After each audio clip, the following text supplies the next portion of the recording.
మకరం వారికి కనుక చూసుకున్నట్లయితే మీకు మకర రాశిలోనే జనవరి మాసంలో రాశిలో అధిక గ్రహాలు ఉంటున్నాయి, పంచగ్రహ కూటమి ఏర్పడుతుంది. దాని తర్వాత ఫిబ్రవరి, మార్చి, ఏప్రిల్ సమయాల్లో మీకు కుంభంలోని, మీనంలోని సంచారం జరుగుతుంది. అయితే ఏ డేట్స్లో ఈ యొక్క గ్రహాల సంచారం జరుగుతుంది, ఆ సమయాల్లో మీరు ఎటువంటి జాగ్రత్తలు తీసుకోవాలి, దేవత ఆరాధన చేసుకోవాలనేటువంటి విషయాలు చెప్తుంది నేనైనప్పటికీ కూడా చెప్పిస్తుంది సాక్షాత్ లలిత అమ్మవారిగా భావిస్తూ, మొట్టమొదటిగా ఇక్కడ మనకి జనవరి 19 నుంచి ఆల్మోస్ట్ ఫిబ్రవరి 3 వరకు కూడా మనకి ఈ రాశిలోని సంచారం జరిగేటప్పుడు ఇది కొంచెం ఓవర్ స్ట్రెస్ని ఇస్తుంది. కాకపోతే ఆధ్యాత్మిక చింతన, వేరే పుణ్యక్షేత్రాలు వెళ్ళడానికి చాలా అనుకూలిస్తుంది. కాకపోతే ఈ సమయంలో మీరు ఫైనాన్షియల్ ట్రాన్సాక్షన్స్ విషయంలో కొంత జాగ్రత్తగా ఉండండి. ఎవరికైనా అప్పులు ఇచ్చేటువంటి విషయంలో కూడా కొంత జాగ్రత్తగా ఉండాలి మీరు.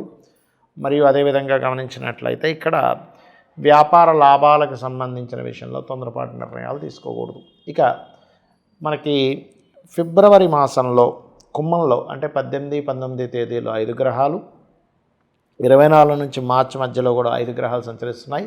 కాకపోతే మీకు అదేవిధంగా 2 మార్చి నుంచి 14 మార్చి వరకు 4 గ్రహాలు అంటే ధనస్థానంలో సంచరిస్తున్నప్పుడు ఫైనాన్షియల్ గ్రోత్ ఇస్తుంది, అప్పులు లభిస్తాయి, ఉద్యోగ సంబంధించిన విషయంలో కూడా అనుకూలత ఉంటుంది.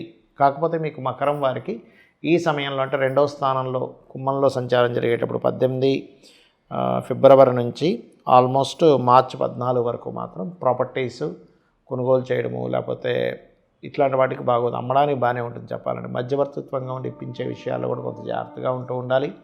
మరియు అదేవిధంగా వివాహ నిర్ణయాలు పనికిరావు ఆ సమయంలో. అదేవిధంగా కాస్త దూర ప్రాంతాలకి సంచారం చేసేటప్పుడు ఎవరితోనైనా కలిసి జీవిత భాగస్వామితో కలిసి దూర ప్రాంతానికి వెళ్ళేటువంటి విషయంలో, హైయర్ ఎడ్యుకేషన్ రిలేటెడ్ విషయంలో నిర్ణయాలు పనికిరావు. ఇక మీనరాశిలో సంచారం జరిగేటప్పుడు అధిక గ్రహాలు అంటే ఎప్పుడు దాదాపుగా మీకు ఏప్రిల్ 11 నుంచి 16 ఏప్రిల్ మధ్యలో ఒక వారం అటు ఇటుగా అనుకోండి. ఆ సమయంలో మాత్రం మీరు మారడము, పరాక్రమంగా అంటే ధైర్య సాహసాలతో ఏదైనా ప్రయత్నం చేయడము, కాస్త వ్యాపార సంబంధించిన విషయంలో ఇంప్రూవ్మెంట్స్ తీసుకునేటువంటి డేరింగ్ స్టెప్స్ చాలా బాగా కలిసి వస్తాయని చెప్పుకోవచ్చు. కాకపోతే ఈ సమయంలో ప్రాపర్టీస్ కొనుగోలు చేయడానికి మంచిది కాదు. ప్రేమ వ్యవహారాలకు కూడా కాస్త జాగ్రత్తగా ఉంటూ ఉండాలి. మరియు అదేవిధంగా గమనించినట్లయితే ఇక్కడ మనకి ఈ ఆకస్మికంగా కొన్ని ల్యాబ్స్లో టెస్టింగ్ చేసేటువంటి విషయాల్లో కొంత జాగ్రత్తగా ఉండాలి. లాంగ్ జర్నీస్ వెళ్ళేటప్పుడు కొంత జాగ్రత్త వహిస్తూ ఉండండి. ఇక మీరు చేయవలసినటువంటి దేవతా ఆరాధన ఏమిటి అని చెప్పి చూసుకున్నట్లయితే మీరు ఎక్కువగా లలితా సహస్రనామాలు చేస్తూ ఉండండి. గోవులకి క్యారెట్స్, బెల్లము, గ్రాసము తినిపించండి. అరటికాయలు కూడా.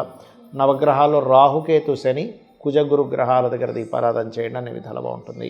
మరి దేశకాల పరిస్థితులు దీనికి ఎలా అనుకూలిస్తాయి? మరి జాతకం లేదండి వారికి కూడా ఇది పనిచేస్తుంది అంటే ఖచ్చితంగా న్యాచురల్ మకర రాశిలో ఈ 5 గ్రహాలు వచ్చి చేరుతున్నాయి. మకరంలో, కుంభంలో, మీనంలో 4-5 గ్రహాలు మాటిమాటికి వచ్చి చేరుతున్నాయి. ఇది మిరాకిల్ అని చెప్పుకోవాలి. ఎప్పుడూ మనకి ఇంత విరివిగా కలవడం అనేటువంటి చాలా తక్కువ, అరుదుగా జరుగుతూ ఉంటుంది. అయితే మరి దేశకాల పరిస్థితుల్లో ముఖ్యంగా దీనివల్ల కలిగే ఫలితాలు ఏమిటంటే మనకు ఆల్రెడీ 2025 నవంబర్ నుంచే ఆల్మోస్ట్ అలాంటివి జరుగుతున్నాయి. అంటే అలాంటివి మనం చూస్తూ ఉన్నాం. బయట ఫ్లైట్లు ఆగిపోవడం ఆల్రెడీ మనం ప్రిడిక్ట్ చేసుకున్నాం. అమ్మవారి అనుగ్రహంతో ఫ్లైట్లు ఆగిపోవడం కానివ్వండి, అగ్ని ప్రమాదాలు కానివ్వండి, భూకంపాలు కానివ్వండి, మంచుతో కూడుకున్నటువంటి విషయాలు కానివ్వండి, ఇవన్నీ మనకు ఆల్రెడీ జరుగుతూనే ఉన్నాయి. అయితే దీనివల్ల ఏమిటంటే కొన్ని ఉద్రేకభరితమైనటువంటి విషయాలు అంటే మనకి చూడండి, తీవ్రవాదులు, కాల్పులు కానీ ఇవి కాస్త ఎక్కువగా అవుతుంటాయి. వీటి ప్రభావం వల్ల గుర్తుపెట్టుకోండి. కొన్ని జబ్బులు, ఈ పంచగ్రహ కూటములు, ఇవన్నీ గ్రహాలన్నీ రాహుకేతు మధ్యలోకి వెళ్ళిపోతున్నాయి కదా. కాబట్టి ఏంటంటే అది ఎప్పటి నుంచి ఆల్మోస్ట్ ఇప్పటి నుంచి దాని ప్రభావం పడుతూ ఉంటుంది. కాకపోతే ఏంటంటే దీనివల్ల కాస్త మనం గతంలో చెప్పుకున్నాం, ఎయిడ్స్ ఎక్కువగా ప్రబలుతుంది. మరియు అదేవిధంగా గమనించినట్లయితే దాని మూలంగా కొంతమంది కాల్పుల మూలంగా అనుకోండి, కొన్ని సరిహద్దుల దగ్గర ఉండే వాళ్ళ మూలంగా అనుకోండి, కొన్ని భూకంపాల మూలంగా అనుకోండి, లేకపోతే ప్రకృతి వైపరీత్యాల మూలంగా అనుకోండి, వీటి అన్నిటి మూలంగా కూడా కొన్ని దాడులు జరగడం మూలంగా కూడా ఇటువంటివి ఎక్కువగా జరుగుతూ ఉంటాయి. అయితే వీటి నుంచి మనం ఇవన్నీ ఎందుకు చెప్పుకుంటున్నాము, దీని నుంచి మనం రక్షించుకునేటువంటి మార్గం ఏదైనా ఉందా అంటే ఒకటే మార్గం, చండీ అమ్మవారిని పట్టుకోవడం. అంటే ఇంట్లో మీకు గనక వీలుంటే, మీకు గనక స్తోమత ఉన్నట్లయితే ఇంట్లో చండీ చేయించుకోండి. అలా కాదండి, మాకు అంత స్తోమత లేదు, ముందే మేము పేదవాళ్ళము, ఉన్న నెల జీతం సరిపోవడమే ఇబ్బంది అవుతుంది అనుకునేటువంటి వారు ఏమి టెన్షన్ పెట్టుకోకండి. ఇంట్లో చక్కగా యూట్యూబ్లో చండీ ఓపెన్ చేయండి, చండీ పారాయణము అనేది, దాన్ని ప్లే చేసుకోండి. రోజు మీకు రూపాయి ఖర్చు ఉండదు. లేదు స్తోమత ఉంది, ఇంట్లో చేయించుకోగలము, మన రుక్మిత్తులను పిలుచుకొని, బ్రాహ్మణులు పిలుచుకొని మనం చేసుకోగలం అనుకోండి, ఇంట్లో చేసుకోండి, తప్పేం లేదు. అలా కాదు, సామూహికంగా ఎక్కడైనా చేస్తుంటారు ఆలయాల్లో, అక్కడికి వెళ్ళి మీరు సామూహికంగా అయినప్పుడు చాలా తక్కువ ఖర్చుతో అవుతూ ఉంటుంది. అక్కడికి వెళ్ళి మీరు తక్కువ ఖర్చుతో సామూహికంగా చేయించుకోవచ్చు. అది కూడా మేము చేసుకోలేమంటే అక్కడికి వెళ్ళి కూర్చున్నా చాలు, 25% ఫలితం మనకు వస్తుంది అని చెప్పి శాస్త్రం చెప్తుంది, గుర్తుపెట్టుకోండి ఇది. అలాగే మరొక విషయం ఏంటంటే, మరి ఈ దేశకాల సంబంధంగా దశమ స్థానంలో అధిక గ్రహాలు ఉన్నప్పుడు, అంటే ఇప్పుడు దాదాపుగా మనం ఇందాక చెప్పుకున్నట్టుగా జనవరి 19 నుంచి 20 మధ్యలో 5 గ్రహాలు ఉంటున్నాయి, చంద్ర, రవి, కుజ, శుక్ర, బుధ. ఈ 3 రోజులు కూడా ఎవరైనా ఉద్యోగం కోసం ప్రయత్నం చేసినట్లయితే, అంటే వాళ్ళకి జన్మజాతకం సరిగా లేకపోయినా ఈ గ్రహస్థితి బాగున్నందుకు, గోచారం బాగున్నందుకు తొందరగా అనుకూలిస్తాయి. మరలా అదేవిధంగా మీకు చూసుకున్నట్లయితే జనవరి 21 నుంచి ఫిబ్రవరి 3 మధ్యలో కూడా 4 గ్రహాలు కూడా కలిసి ఉంటాయి. కాబట్టి ఆల్మోస్ట్ జనవరి 19 నుంచి ఫిబ్రవరి 3 వరకు కూడా ఎవరైనా ఉద్యోగాల కోసం చేసే ప్రయత్నాలు చక్కగా ఫలిస్తాయి, అందులో ఎటువంటి సందేహం లేదు. మరి ఆ సమయాల్లో అందరికీ కూడా తీసుకోవాల్సిన జాగ్రత్త ఏమిటంటే, అగ్రిమెంట్స్ చేసే విషయంలో కొంచెం జాగ్రత్తగా ఉండండి. ఇది మకర రాశిలో సంచారం జరిగేటప్పుడు, గ్రహాల యొక్క సంచారం జరిగేటప్పుడు గుర్తుపెట్టుకోండి. అలాగే మరి ఇక్కడ చూసినట్లయితే కుంభంలో 18, 19 తేదీలు మరియు 24 నుంచి 1 మార్చి వరకు, 18, 19 తేదీలేమో 5 గ్రహాలు కూటమని చెప్పుకున్నాను.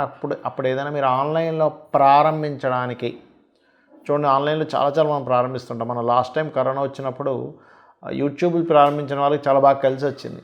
ఆ రకంగా ఆన్లైన్లో ఏదైనా ప్రారంభించడానికి రాహుతో అధిక గ్రహాలు ఉన్నప్పుడు, న్యాచురల్ 11th హౌస్లో అధిక గ్రహాలు ఉన్నందుకు ఇది ఈ రకంగా మీకు తోడ్పడుతుంది, అందులో ఎటువంటి సందేహం లేదు. కాకపోతే ఇక్కడ ఏంటంటే అమ్మడానికి కూడా తోడ్పడుతుంది అక్కడ అందరికీ కూడా. అంటే ఏదైనా ఒక ప్రాపర్టీ అమ్మేద్దాం అనుకుంటున్నాం, ఇల్లు మారిపోదాం, వీటన్నిటి కూడా తోడ్పడుతుంది, కొనడానికి మాత్రం తోడ్పడదు. ఈ రాహుతో ఇన్ని గ్రహాలు ఉన్నప్పుడు 18, 19 తేదీలు మరియు 24 ఫిబ్రవరి నుంచి మార్చ్ 1 వరకు గుర్తుపెట్టుకోండి. అంటే ఇక్కడ ఒక 6 రోజులు, అక్కడ ఒక 2 రోజులు, ఈ డేట్స్ పర్టికులర్గా గుర్తుపెట్టుకోండి. అలాగే చూసుకున్నట్లయితే 2 మార్చి నుంచి 14 మార్చి మధ్యలో కూడా 4 గ్రహాలు కలిసి ఉంటున్నాయి ఎక్కడ, కుంభంలో. కాబట్టి ఆల్మోస్ట్ మీకు 18 నుంచి ఫిబ్రవరి 18 నుంచి 14 మార్చి వరకు కూడా కుంభంలో అధిక గ్రహాలు రాహుకేతు యాక్సిస్లో ఉంటున్నాయి. కాబట్టి ఇది కొన్ని వైపరీత్యాలకి ఎంత దారితీస్తుందో, ఆన్లైన్ బిజినెస్ చేసుకునేటువంటి వారికి ఏదైనా ప్రాపర్టీ అమ్మడానికి కూడా అంతే యోగిస్తుంది అనే విషయం గుర్తుపెట్టుకోండి అందరూ కూడా ఇది. అలాగే 14 ఏప్రిల్ నుంచి 11 ఏప్రిల్ నుంచి 14 ఏప్రిల్ మధ్యలో 4 గ్రహాల కూటమి ఉంటుంది. కాబట్టి ఈ సమయంలో అందరికీ కూడా, అంటే జన్మజాతకం లేదు అని అనుకునే వారికి కూడా విదేశాలకు వెళ్ళడానికి తోడ్పడుతుంది. కాకపోతే కాస్త ఇది మనం ఏ రాసుల వారికి ఏంది అని చెప్పుకున్నాను చూసారా, అక్కడ మాత్రం ఈ యొక్క విషయాల పట్ల కాస్త జాగ్రత్త వహించాలి, గుర్తుపెట్టుకోండి. అంటే మేషం వారికి ఒకటి, కుంభం వారికి ఒకటి ఇలా ఉంటుంది, వారికి మాత్రం కాస్త జాగ్రత్త వహించాలి. ఇక మీరు అందరూ కూడా ఒకటే, మీకు నవగ్రహాలు ఉన్నాయి మీకు దగ్గరలో, ఆలయాలు అది ఉంటే కనుక నవగ్రహాల దగ్గరికి వెళ్ళి శని, రాహు, కుజ, కేతు, గురు గ్రహాల దగ్గర దీపారాధన చేయండి. వీలైతే నవగ్రహాల దగ్గర దీపారాధన చేసేసేయండి. అలాగే గోవులకి బెల్లము, గ్రాసము మరియు అదేవిధంగా క్యారెట్స్ ఇటువంటివి తినిపించండి, అన్ని విధాలా బాగుంటుంది. కాస్త అంటు రోగాలకి లేకపోతే గాలి, ధూళి ఇటువంటి వాటి వల్ల వచ్చే ఇబ్బందులు ఉంటాయి. కాబట్టి ప్రధానంగా బయటికి వెళ్ళేటప్పుడు మీ ఇష్టదైవాన్ని తలుచుకొని మీరు బయటికి వెళ్ళండి. అలా గనక చేసినట్లయితే అన్ని విధాలా మీకు బాగుంటుంది. శ్రీమాత్రే నమః.